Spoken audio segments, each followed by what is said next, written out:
doesn't seem real. I'm not saying you have to use the culture. Yes, please. You got other ideas. Just prove to me. I'll let the captain here live until you return. By the way, don't even think about running. So much as your pinky toe crosses the intentional. I'm just. God bless you. God bless you. God bless you. I just have a. Just getting my stuff together.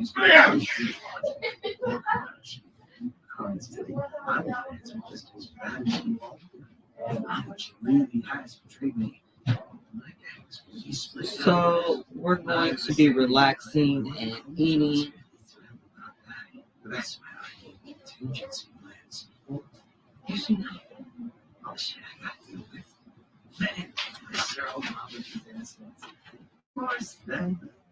Kill you Get your all. one drink out of here. I mean, a straw. No complaints. So I wake up. Wake up. What are you waiting for? Go find proof that Amachi killed yourself.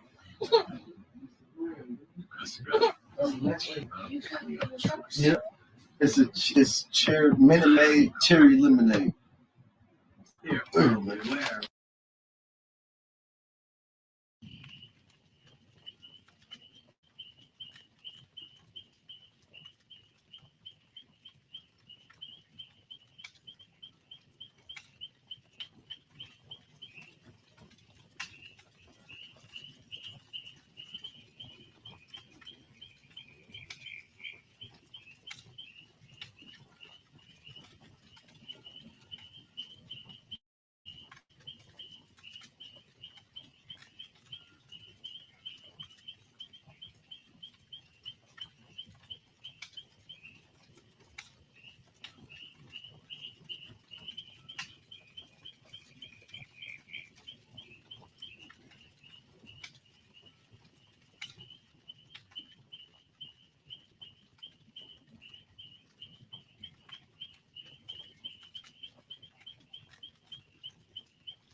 Welcome to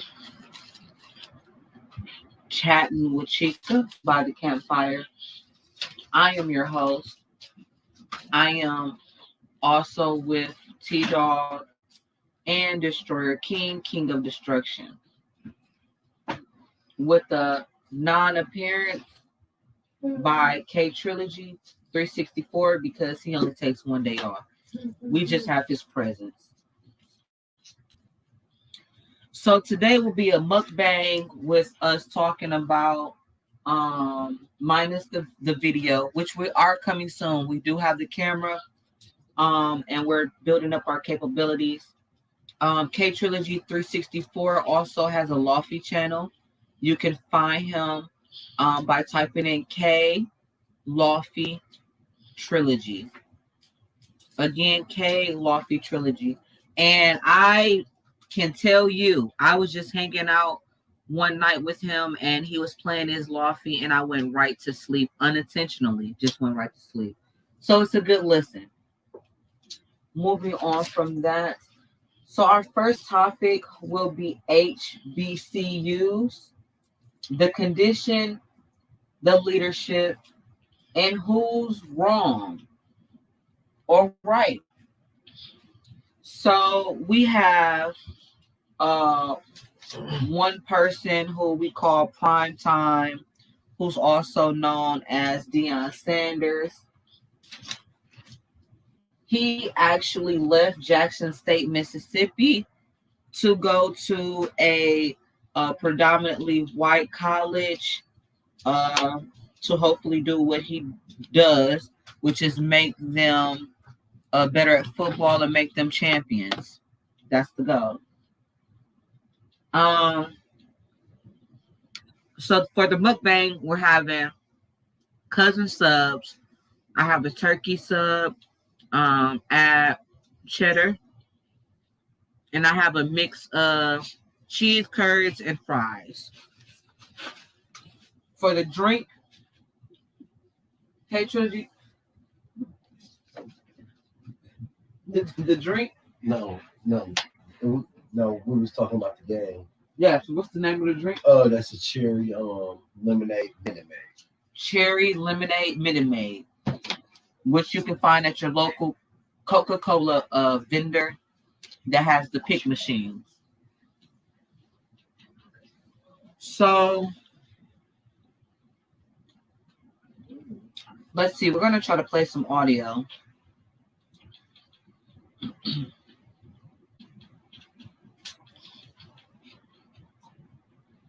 Give me 1 second.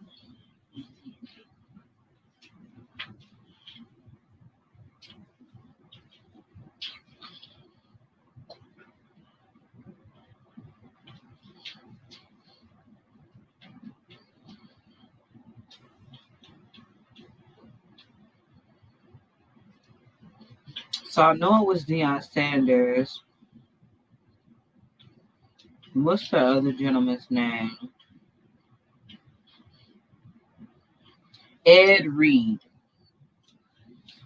So let's see if we can get some audio.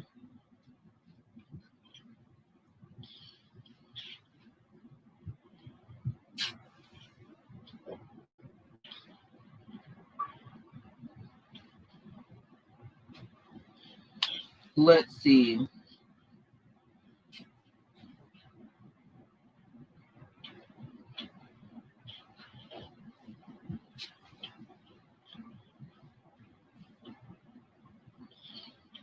So let's see if I can get to the.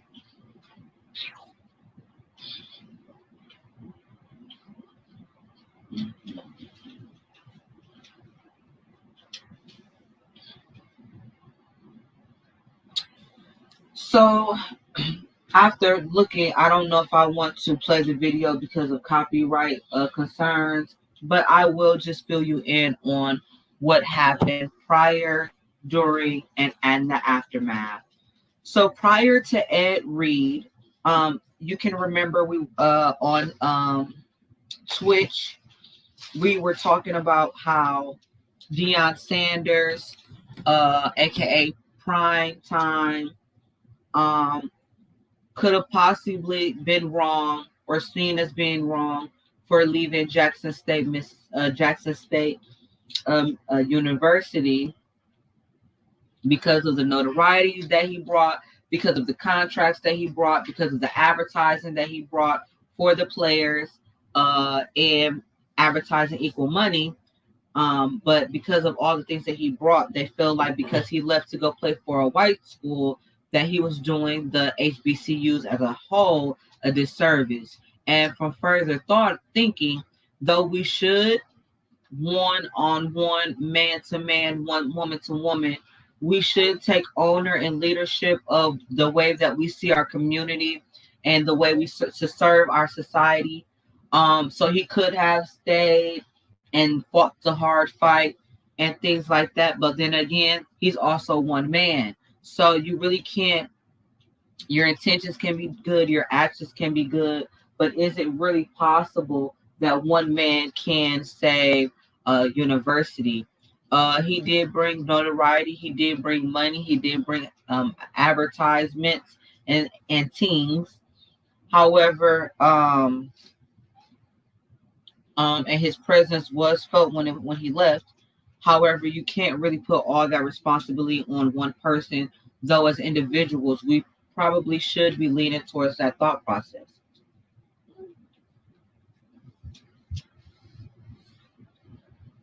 So right now, I'm eating the fries with the curds. It's so good. So that's what happened before. So we're leading up to Ed Reed, who was asked to come to what school was that?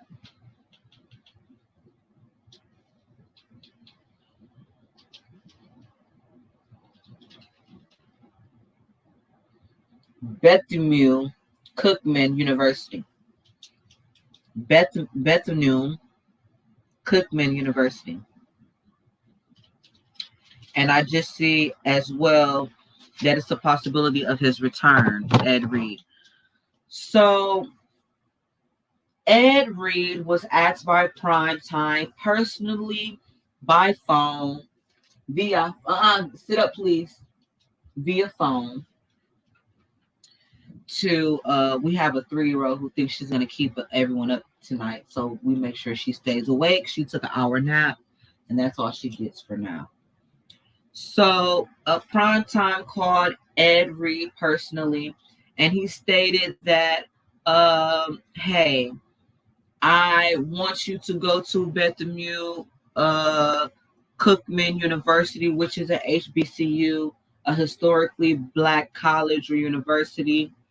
And he did. He took the job. Now, he brought 3 players with him, African American. You know how it goes. You're going wherever your coach goes. So your coach is going here. He brought 3 students with him. That's the background. That's the setup. Now we're going to the event. So prior to him signing his name with the ink pen, making the ink dry, signing on a dotted line, prior to that, he didn't even get to that step.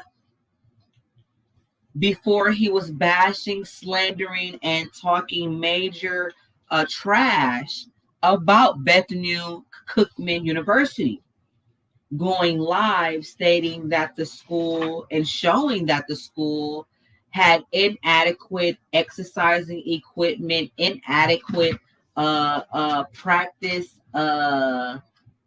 space, and that it just isn't fit for future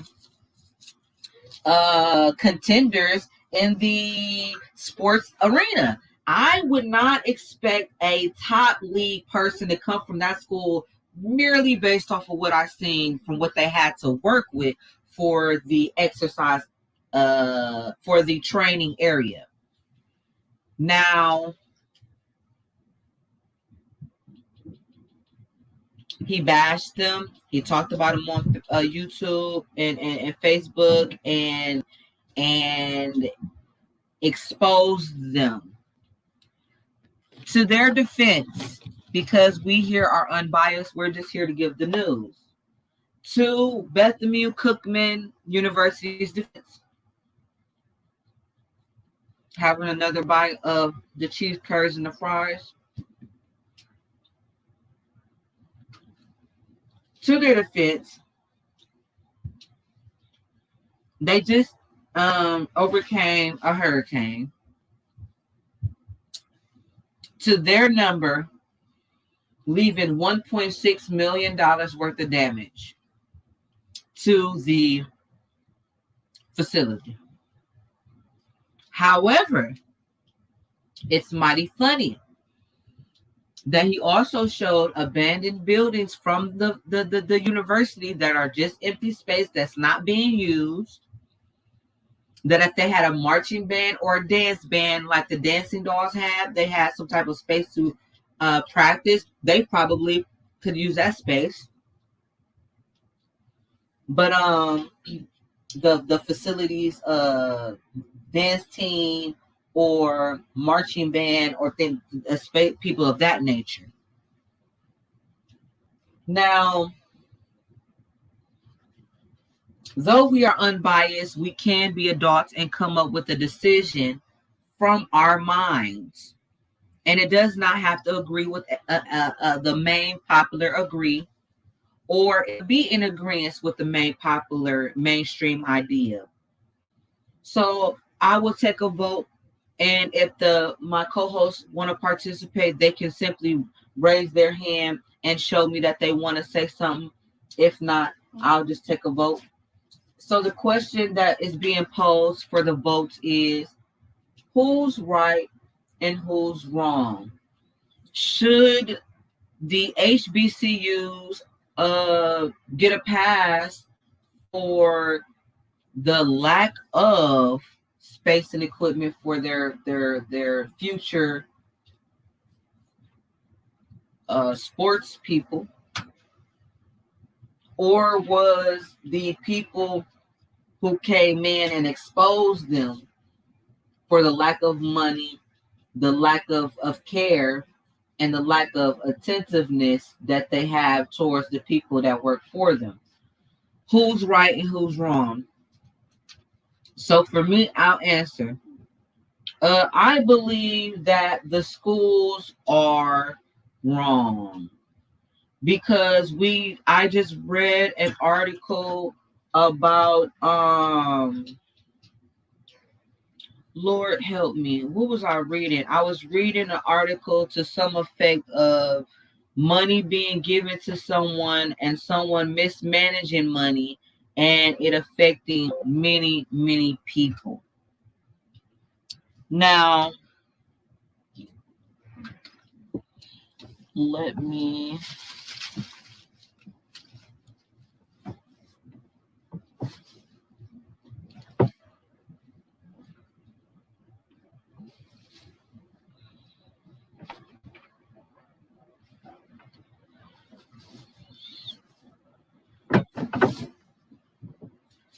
okay.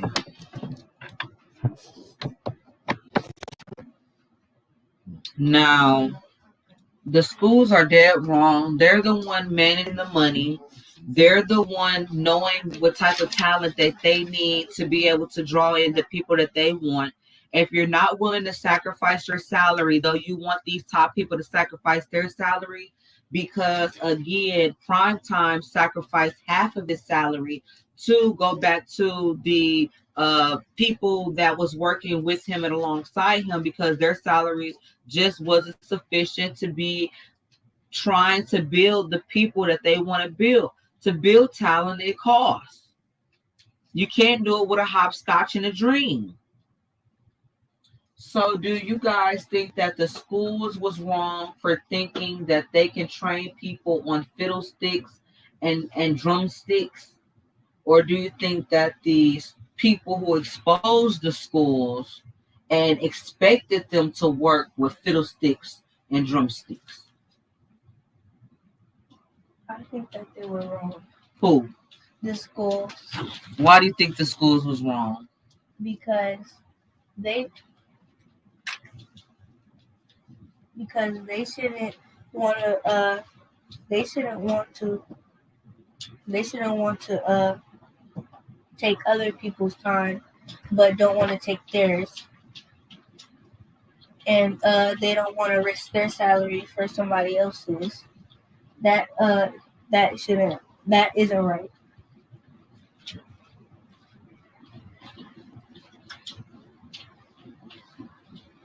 My opinion, my opinion is, my opinion is that I feel like they both wrong because if the people who expose them think that they have to work on fiddlesticks and drumsticks, why would you expect them to work on that, but you expose them for working on that? And then schools, while they work on that, and expect not to get exposed. So I feel like they're both wrong, but that's me though. Good points, both of you guys.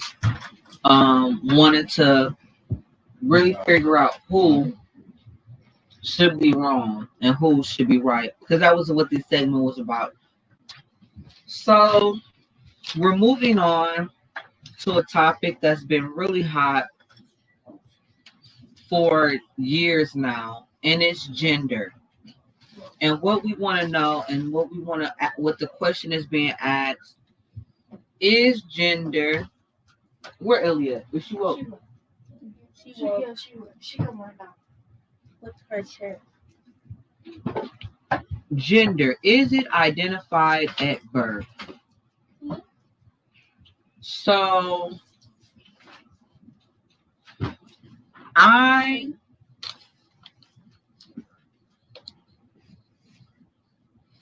am unbiased. However, if I had to answer, I would think that gender is identified. I would agree that gender is identified at birth.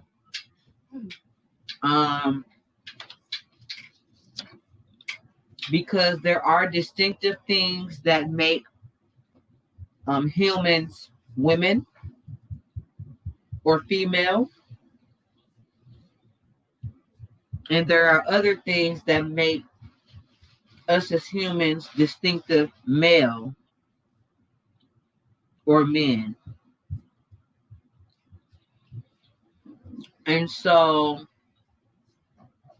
I also believe that the society that we're in, we do allow you to change your gender, and then we will identify you as what you want to be. However, I don't think that boys can say, I think I'm a girl.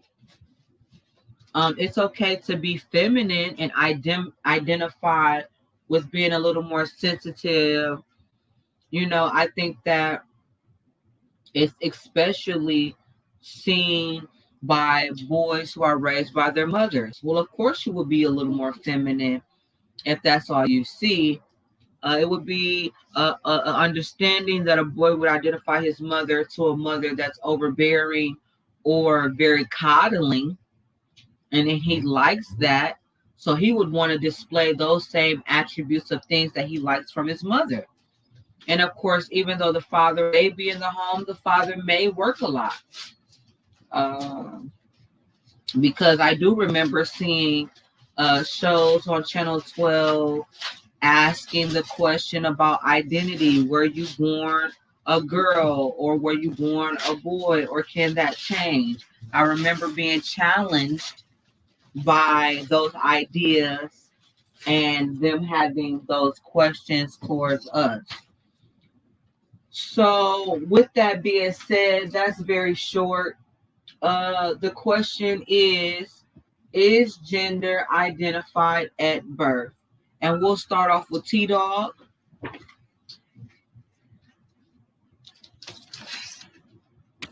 Well,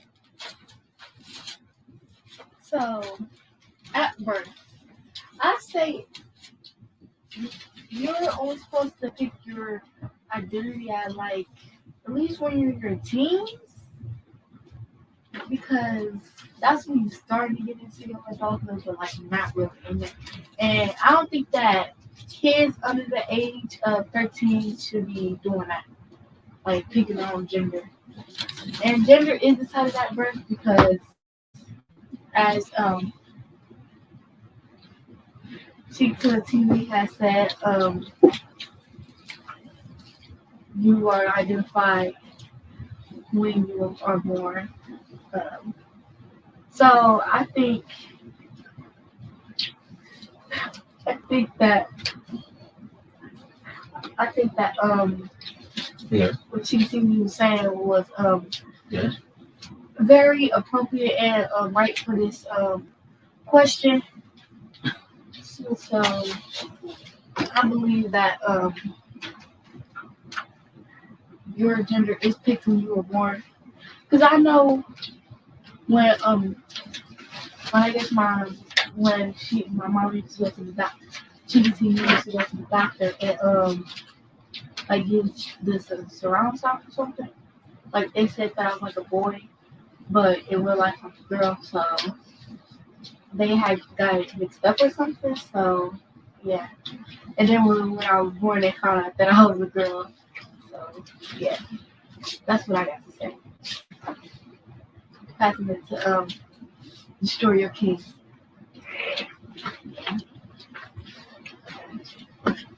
Yes, I think gender is identified at birth as well because I don't think that you should choose your identity because you're born with your identity and you can't change it.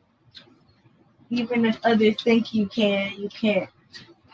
You will still be a boy and a girl will still be a girl. And God made us like that for a reason. So I think identity is identified as at birth. Passing it back to Chica TV.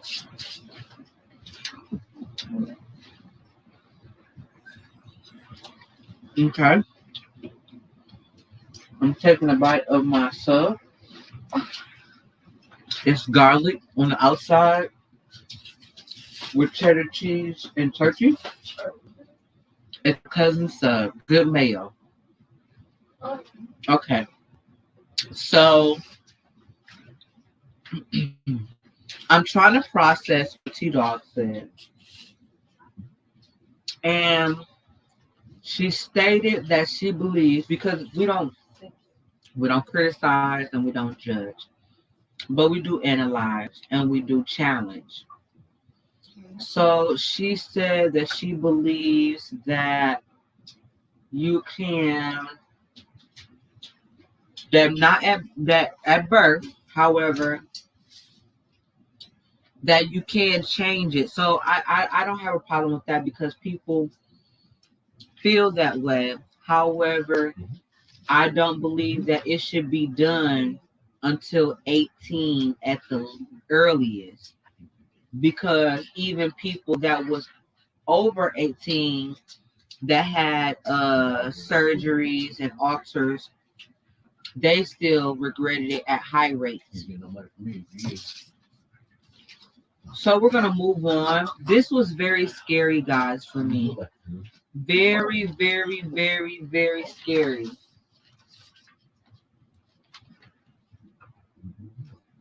This was so scary because there was an article that I read that spoke about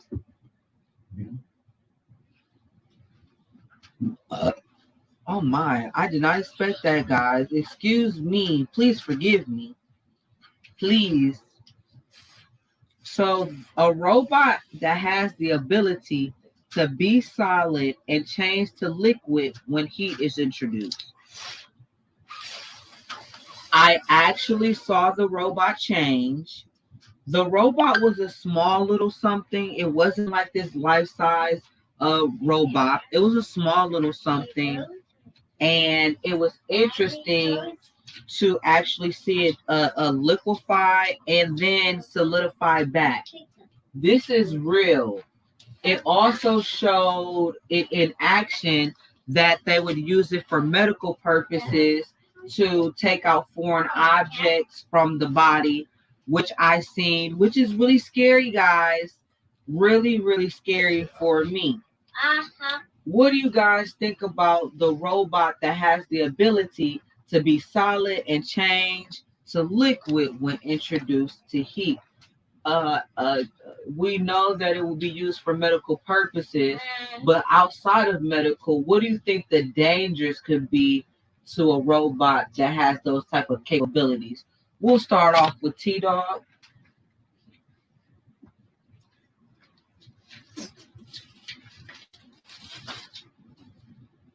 So I think I think that the if it wasn't used for medical purposes, then I believe like I don't know what the army would do with it, but I think they would be able to do something with it. Cause like they probably look for new because I don't know if war's gonna be happening or nothing. So they probably might use that, see what they can. They might be trying to find out what they can do with that to help them and win or something. And so I believe if an average person got a hold of that, like I don't know, you don't have to know their mindset to really make the pinpoint on what they would do with it because you don't know what these average people be thinking at all. So the only thing that I have to probably pinpoint is the army using it for like infiltrational purposes or something like that. Maybe they can like if it's used for medical and it goes inside your body to get stuff out. They can use that to maybe like if they make them if they can like control it, then they can probably mess with the enemy's nervous system or something like that. So that's the only thing that I can really pinpoint on. The modern day Trojan horse. Oh yeah, yeah, yeah. That is really cool. The modern day Trojan horse. Yeah. So yeah, that's what my thoughts. Passing it to the story team. If robots can turn into liquid from heat, then that would be bad because that it's outside of medical purposes. If it goes out into heat and it's a really hot day and it stays there, somebody might think it's a puddle, and if they step in it, they're gonna get burned real bad by the robot Mm-hmm. because the water is gonna get heated up a lot, Mm-hmm. and plus it's made out of metal, so then the metal is going to get extra heated up. No, it's actually not made out of metal. It's actually made out of a substance that will start melting at 85 degrees. I believe it starts with a G. Oh, so it's just gonna get heated up, and if a baby jumps into it, it can get on their face and come into their mouth, and that would be really bad. And for dogs, and for other little small things. Good thought process, guys. My biggest thought process was if they're trying to get things in, if they're trying to get things out, what would they be trying to get in as well? They have the capability of getting things in. Okay, moving on to the next subject. VR headsets that will kill you if you lose. So, there's a VR headset that has the capability that if you lose, it will explode on your head and kill you. The project was bought by Facebook. And I spoke on this about Twitch, so I'm really not that interested. I was more interested in the one before because that was a new topic. So I'm really not interested in the death killing headset just because I think it's like no purpose for it. It's almost like life imitating art imitating life type of situation, life, and I'm not into that type of thing. So we'll just move right along. So, Jason Whitlock has been in the news. Excuse me.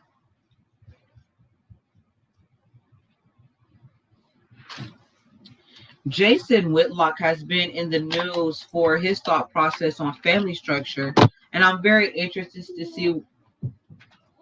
Hey, excuse me. Let's see. Come here. Let me tell everybody what you want to talk about. What are you crying for? Tell everybody so they can know why they're hearing you in the background. Why are you crying?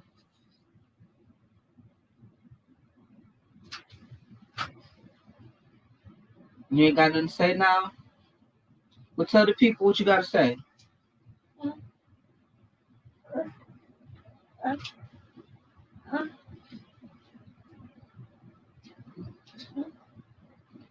Okay, you don't got nothing to say.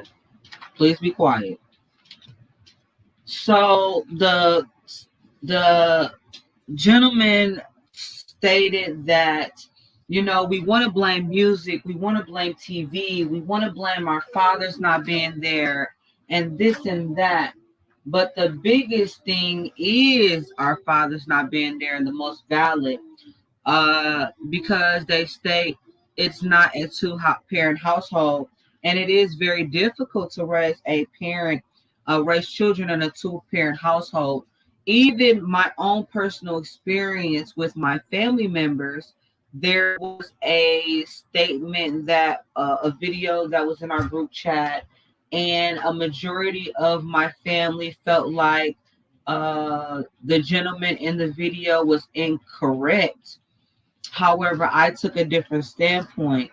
And you could see why people would take a different stance because of how they're living their lives. They're living their life as a single parent. But then it ties into, why are you a single parent? Could you work on you? And those are the things as a community that we really need to think about. Why is it so easy for white people to get together with other white people at younger and younger ages and make relationships and things like that work? Whereas in a black community, it's all about the independent woman and not needing a man, and a man now saying he doesn't need the woman, and the big competition between the man and the woman. Um, though the woman may have capabilities to make more money than the man, as long as the woman is in check to what her goals are, and her goals not being in selfish manner, you have to really kind of go with the way that the wind is blowing.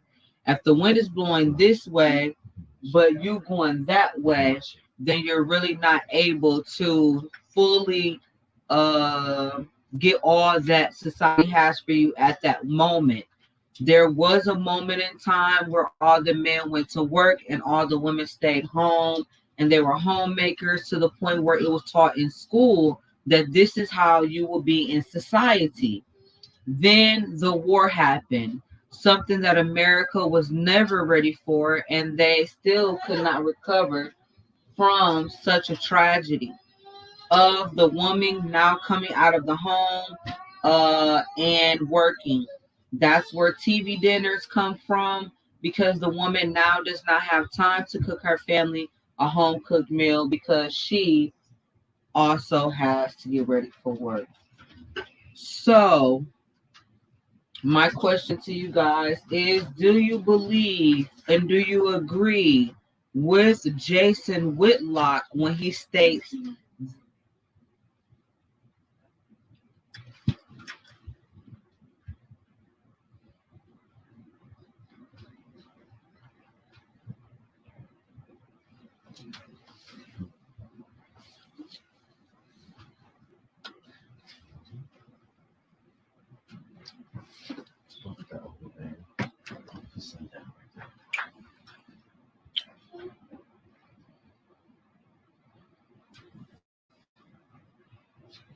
So my question that I pose is, with Jason Whitlock, is it true that the woman being the matriarch is to the detriment of society? And not only society, but mainly to the Black community. Is the rise of the woman, the Black woman, the fall of the Black family? And I do believe that only because there are women struggling with being able to be the main breadwinner. Men also bringing in a great deal of a lot of money, but still somehow feeling inadequate because the woman has the capability to make more money. When in society, you should be using that to your advantage, because it is rare that the Black woman is even able to make nearly as much as their counterpart white woman, let alone make close to what the white man is making. And in households where men and women are both making money, because of the world that we live in, the goal should be your family and money. Because if you're in situations where you chose a great skill set, then you shouldn't have to be gone that much to make the money that you guys need. That's just the way the numbers work.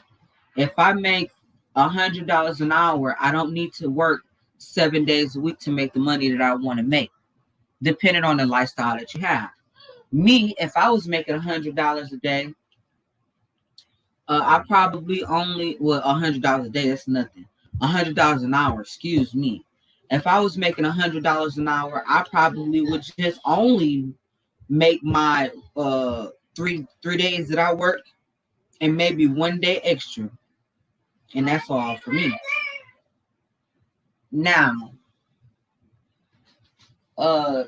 Destroyer King, King of Destruction. The question is, do you believe Black women being at the head of the house is bad for the Black family? No, because women can make it as much as men if they want to. Because there's no problem with a Black woman making as much money as a Black man and a white man. So the Black man can stay at home as well as make money from staying at home. And if the woman is logical with the money, she can invest the money into stocks and make even more money. Okay. T-Dog, what you think?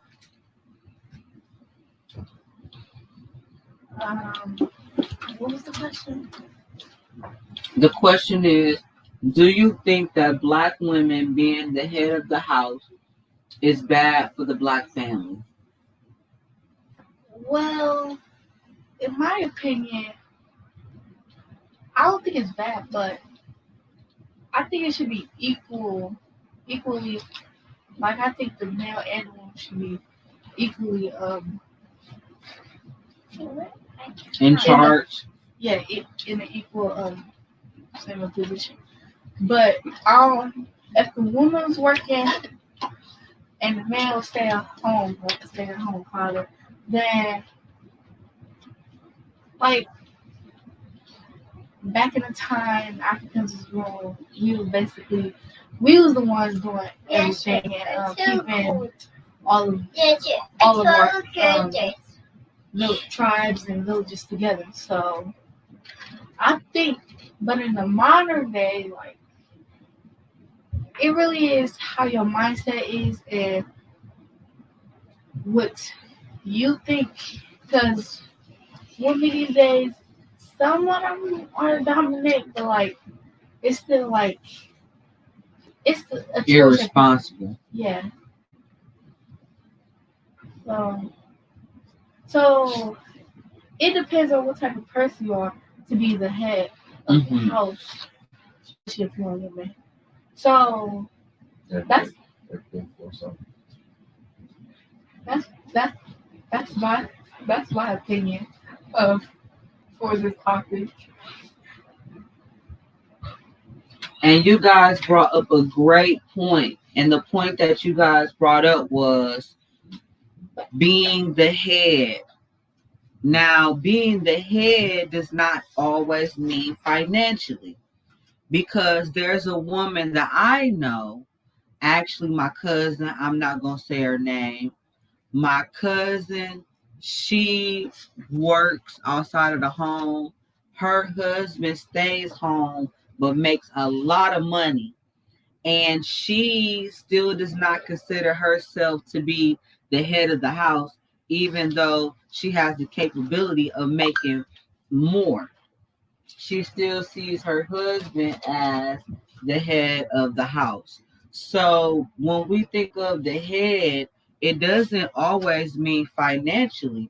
To be the head means to be the protector, the leader, the guider, setting plans, making goals, achieving goals, following through, following up, and then it does include financially, but it is not only financially, and financially is not the number one thing that the head should be focused on. That the number one thing the head should be focused on is everyone's spirituality, because with the spiritual comes the mental. And if your mental is not together, that's because your spiritual isn't together, which means you have a horrible leader. Moving on.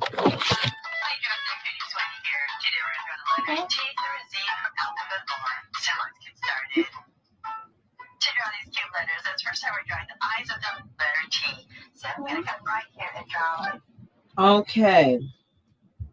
The food server steals $1.2 million worth of chicken. Now, I was so upset with this woman because she stole the chicken. I would not have been upset if the reason that they don't serve chicken, first of all, because I said, how did she get the chicken? Because chicken ain't even, they serve my chicken before they serve real chicken. So how did they get the chicken? Well, she was in charge of being over the COVID money for the food for the children. And when she went to do the budgeting, she added cases of chicken, which she would personally go pick up and keep for herself. And the reason she got caught was because they audited the books for the year, because already they were $3,000 over, and they wanted to know why. And they saw that the worker had forged signatures, wrote signatures, but mainly added that expense of chicken. And they knew that it was her because chicken is not served to schools because it has bones in it. So if you wonder why you have mock chicken legs and not real chicken legs, that's why. I would have felt better that if she would have bought something for the children, because the children's school lunches are like jail food. And it's really disheartening, as if they're preparing them for a life of crime, as if they're preparing them for the jail meals that are prepared for adults, as they do it for children. And so, what do you guys think of the lady that stole a $1.2 million worth of chicken wings instead of that 1.2 million given to the students? I think that she should have given it to the students, because first, why do you need all that chicken? She sold it. Why would you sell the chicken if you know that kids need it more than you do? Kids can't just buy chicken from the store. Their parents have to. And another reason why I think she shouldn't have done it is because she's only thinking about herself. She's only thinking about how it would benefit her and not how it would help boost schools.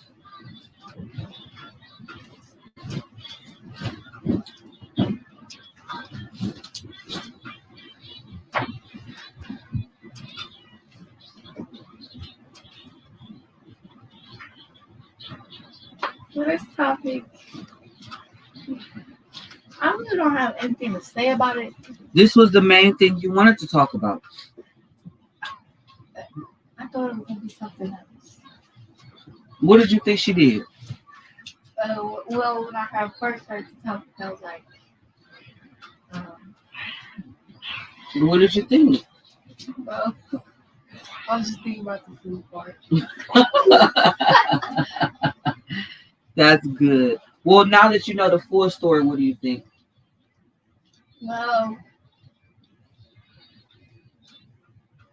Well, so she's. What would you have wanted her to buy for y'all, knowing that you couldn't have chicken wings because they have bones in it? 1.2 million. What could she have bought?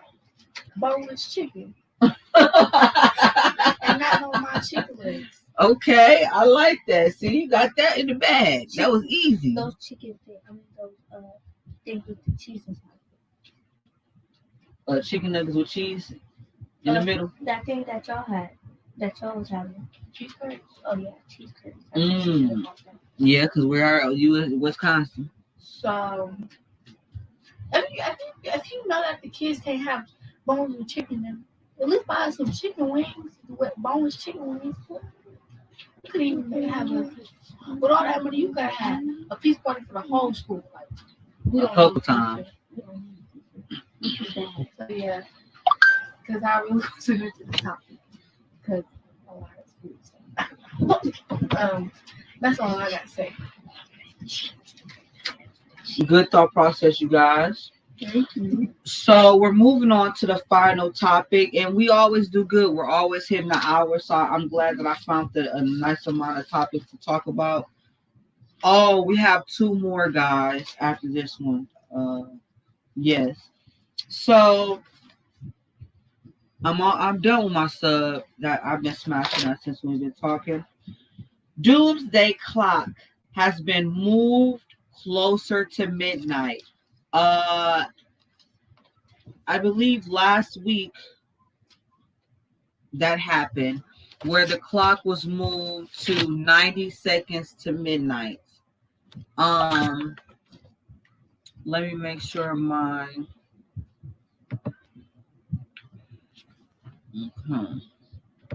It moved to 90 seconds to midnight. And so my co-host didn't know what that was. So I'm going to let you guys know as well for those that didn't know.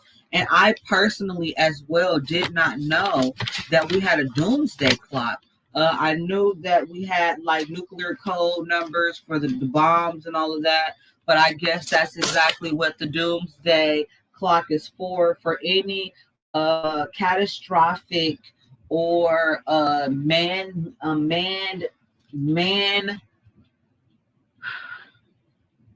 throwing bombs, them doing atomic bombs, But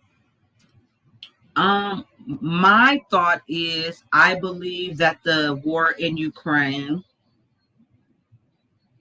the war that's on brink of World War III, I believe that is what prompted the clock to be moved to 90 seconds to midnight. I mean, that is just as terrifying as that liquefying robot, in my opinion, and no one's paying attention. As well as to this next topic. So we're not going to ask an opinion for that topic because there really wasn't one to be given. However, it was just to make people aware of what's going on. So in our backyard, a man by the name of, I'm just going to give first names, I'm not going to give last names because you guys can look them up, of Christopher from Jamesville and Ronald from Grant County, both from Wisconsin. Now, let me look up. I know Ronald is African American. let's see what nationality Christopher is. Because when I heard the person talk about this tragedy, is she going to make sure you stay woke? When I heard someone talk about this tragedy, uh, they mentioned sundowning town, and so I just want to see.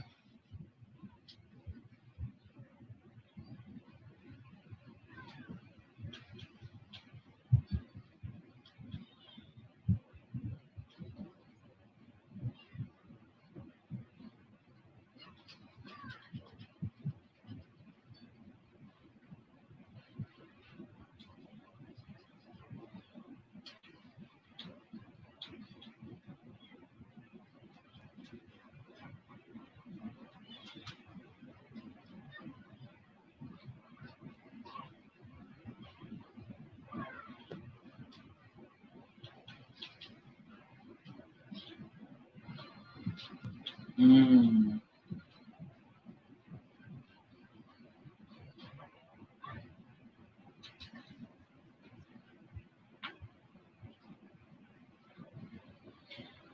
Okay, so yes, sadly, both of these gentlemen are African American. So with the first one,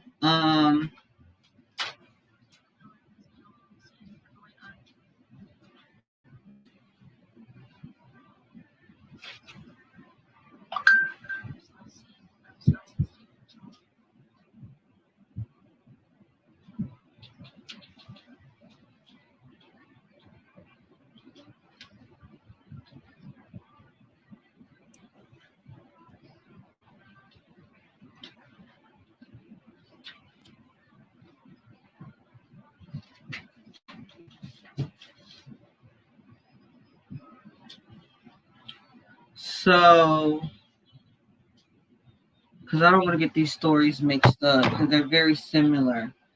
So this black man, right? So we figure if we get away from the black people and the crime, that we wouldn't have to worry about our lives. But as I spoke to a friend earlier this week, it's not really that much safer by white people. You just trade off different things.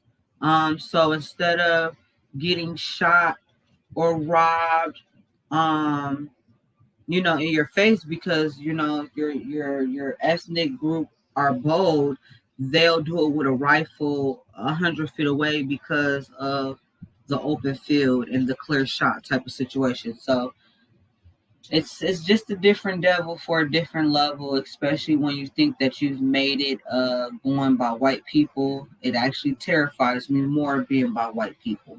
But moving on. Christopher from Wisconsin, from Jamesville, Wisconsin, has gone missing. He's been missing for at least a month now, and his family has been asking for searches from the police, which they've been denied. Little information has been given to the family about what's happened to their son. And in both cases, when been reported, they both stated the same thing. They were gone without a trace, which we all know that that's not true. Someone doesn't just disappear. Okay. Um,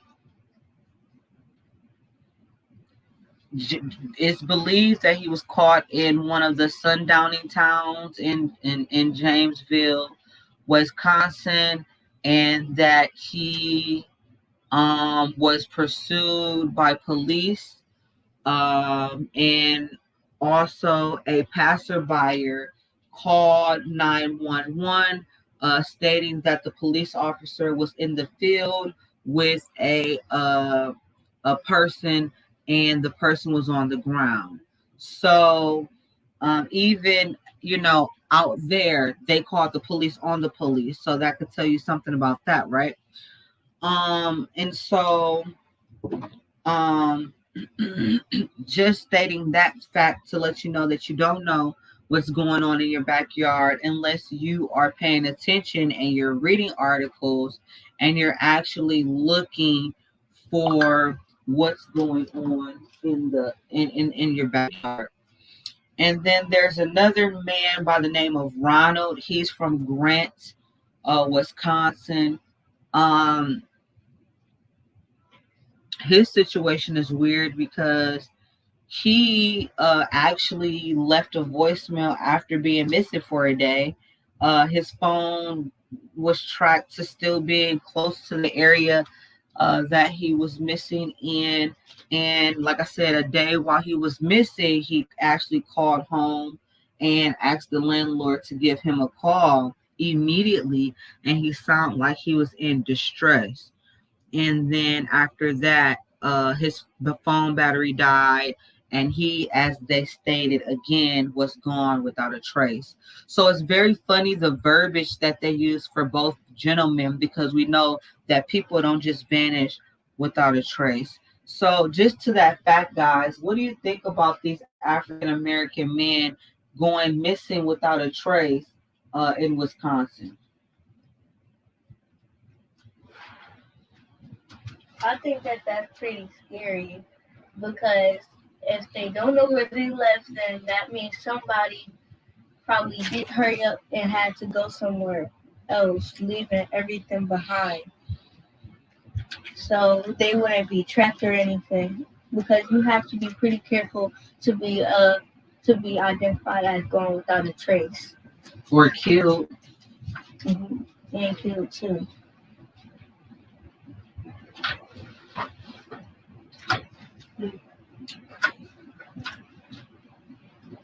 So that that is kind of interesting because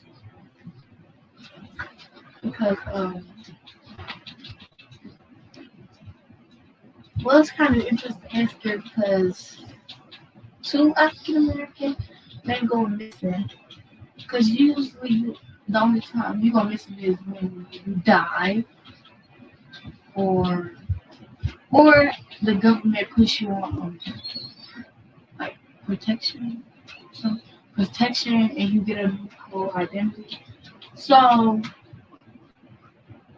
and as Chica said that he had told the landlord to call him immediately, so that could mean that he was probably in distress, and I think that he probably died because if he is in distress and he calling his landlord, that don't mean no government gonna do that. They're not gonna let you do that. So I think that that's probably human trafficking that's happening with those two. So that's what I think.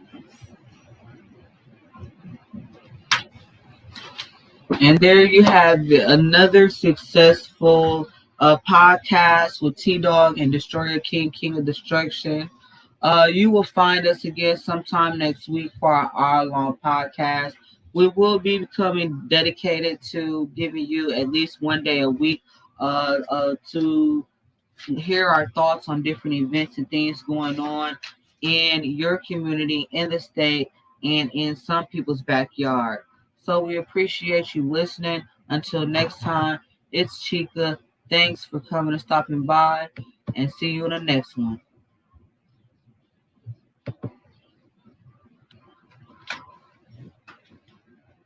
You are.